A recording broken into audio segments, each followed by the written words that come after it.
Probably ang pinaka-nindot nga advice nga ako nakuha throughout this year kay be your own best friend.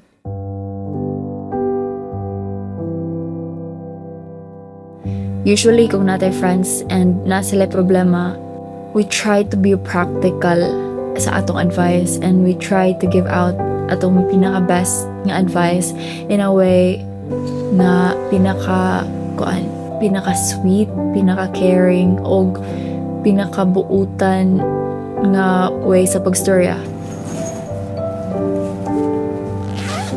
But when it comes to ourselves, most of the time, kuan man ta good kanang we become so harsh gani.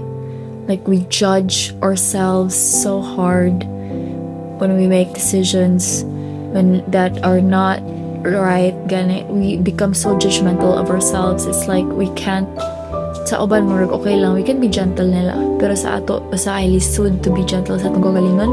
So becoming your own best friend basically says nga murag, you know, if mo treat kasi mo friend as gentle and as sweet as you can, then you can do it with yourself also.